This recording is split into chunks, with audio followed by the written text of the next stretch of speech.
Nashuma kan jirtu dhuftanii fi kawantoon maatii waan ilsaayitii bagana gandeeftanii gara chaanala kootu dhuftanii isin jedha kun guyyaara kanas waan isin fayyada isin gargaara jedheeti yaadee odeeffannoo barbaachisaa fi dirqama bilbila keessan irraatii qabaachuutii kan qabdan waan hedduu tokko isin gargaaruun isinitti agarsiisa jechuudha.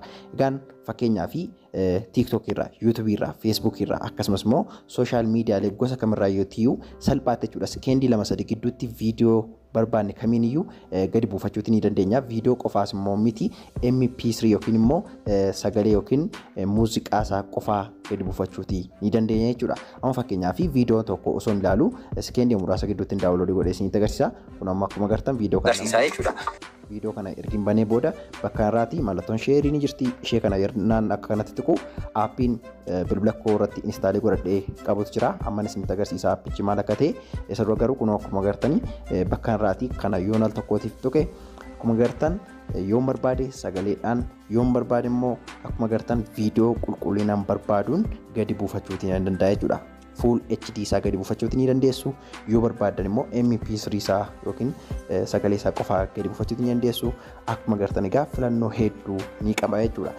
Kana qofaa wanti baay'ee tokko isin gammachiisu viidiyoo fakkeenyaa fi viidiyoolee hedduu jechuudha al takkaatti gadi buufachuutii ni dandeessu jechuudha. Hunda isaa jechuudha. Fakkeenyaaf chaanala koo keessaati akkuma agartan pileeylistii baay'ee jira.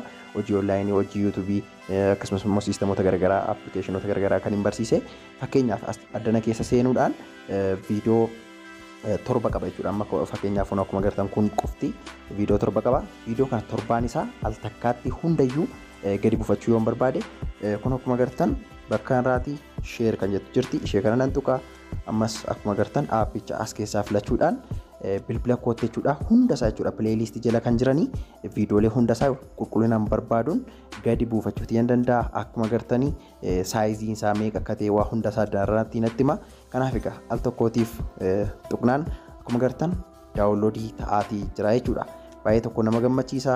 Haala kanaatiin egaa viidiyoolee barbaadan kamiiniyyuu onlaayinii irratti kan argamanii gara bilbila keessanitti gadi buufachuutii ni dandeessuun akkuma agartan amma viidiyoon daawunloodii gochaatu jiru isaan kana hunda isaanii jechuudha. Kanaaf hedduu tokko yeroo isiniif salphataa siistemoota garaagaraa akkasumas immoo viidiyoo qulqullina qaban sagalee waa hedduudhaaf isin fayyada jechuudha. Kanaaf itti gargaaramaa amma isinitti agarsiisa appilikeeshinichi maal akka jedhamu. Appilikeeshinichi iddoo kanarratti kan agartan isa kanadha. Aappiin kun Play Store irra hin jiru jechuudha. Yoo jiraates immoo qarshii isin gaafachuu waan danda'uu fi liinkii isaa description box jalan isiniif kaa'eeti jira.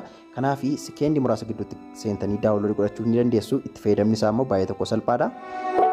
Akkuma agartan liinkii isaa description box jalan isiniif kaa'eeti jira. Kanaaf barreeffama viidiyoo kootiirra al tokkootiif ni tuqxu. Achii booda kun akkuma agartan bakka kanarraati aappii viidiyoo ittiin buufattan liinkii kana tuquun ni argattu kan jedhudha. Iddoo kanarratti liinkii kana al tokkootiif ni tuqxu qaxxitaa toora daawunloodii irra bifa kanaatiin isin fida jechuudha. Kanaaf liinkii jalqaba irratti isiniif dhufu isa kana ni tuqxu jechuudha Google irraati. Sababii isin akkanatti daawunloodii godhachuu qabdanii fi barreeffama waa'ee appilikeeshinii kanaa dhorkameetiin jira jechuudha kan hin barreessinee fi Google waan dhorkee jiruu fi aappii isaa qofaan sirriitti isiniif kaa'e. Kanaaf egaa akkuma agartan bakka kanarra isin fida akkaataa kanaan suuta jettanii gadi buutaniitu dhumarra dhuftu jechuudha. Dhumarra dhuftaniitu barreeffama kana dhuma isaa irrattitu argattu jechuudha. Kun bakka kanarratti akkuma agartanii aappii viidiyoo kamiinuu ittiin buufachuu dandeessan kana buufadhaa kan jedhudha. Kanaaf iddoo kanarratti isa kana tuqxu jechuudha. Kana tuqnaan daayirektii bilbila keessanitti gadi isiniif bu'a malee bakka kan biraa isiniin geessu jechuudha. Kun akkuma agartan daawunloodiing jechaati jira ilaaluutii ni dandeessu. Kanaaf egaa haala kanaan bilbila keessanitti aappiin isiniif buufachuutii ni dandeessu jechuudha. Kun akkuma agartan daawunloodii ta'aati jira ilaaluutii ni dandeessu bakka irratti jechuudha. Kanaaf egaa akka daawunloodii gootaniin faayil manaajarii keessan keessaati instaalii ni gootu. Akka instaalii gootaniin immoo keessa seentanii wanti isin gootan wanti addaa hin jiru wanti isin rakkisu jechuudha. Daayirektii itti fayyadamuutii dandeessu. Jalqaba erga instaalii gootanii ni bantu. Aappii kana keessatti egaa akkuma agartan isaan kanatu argama. Siitingii hedduudha kan inni of keessaatii qabu. Addunuma keessa teessanillee yuutuubii akkasumas immoo oduulee garaagaraa illee dubbisuutii ni dandeessu. Kanaaf faayidaan isaa hedduudha. Faayila daawunloodii godhatan immoo bakka kanarraatiif maay faayil kan jettu jirti. Maay faayil kan jedhu kana tuqxanii kun akkuma agartan amma isaan kana hunda isaanii appilikeeshinii kanatti fayyadamee kan hin gadi buufadheedha jechuudha. Kanaaf akkuma agartan egaa iddoo kanarraatti dhuftanii ni argattu muuziqaa yoo barbaadan viidiyoo barbaadan gosa gosaan adda adda qoodee isiniif kaa'ee jechuudha. Dabalata egaa wanti isinitti agarsiisu yeroo kamitti iyyuu viidiyoo barbaadan kamiiniyyuu gadi buufachuu yeroo barbaadanitti mallattooma sheerii tuquu qofaatu isinirraati eegama jechuudha. Viidiyoo daawunloodii godhachuu barbaadan sanarra deemtaniitu kunoo mallattoo sheerii kana ni tuqxu saniin booda akkaataa kanaan aappota isaan kana gadi isiniif tarreessa as keessaati aappii isaan isinitti agarsiise ammaa kana kunoo isa kana dhabbifti isaa kana fakkaata kana innaa isin tuqxan gara kan biraa isin geessu achuma viidiyoo sana osoo daawwataa jirtaniitu qulqullina barbaadaniin filattanii daawunloodii akkasiin godhataniif isiniif ayyama jechuudha.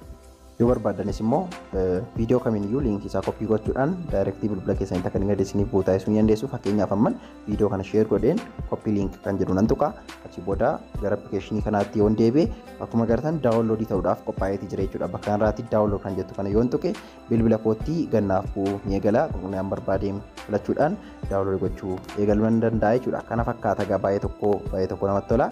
Egaan aappiin kun waa hedduudhaaf isin gargaara. Buufadhaatii itti fayyadamaa hedduu tokkotti gammaddu 100% ofii koo waan itti fayyadamaa jiru waan dhugaatee waan yeroo hedduu na gargaaran isiniif agarsiisa jechuudha. Guyyaa kana kana fakkaata ture egaa wanti irra isiniif qoodee dhufe yaada qabdan koomentii naaf barreessaa isin jecha yeroo itti aanu deebiin gala garuutti baay'ee.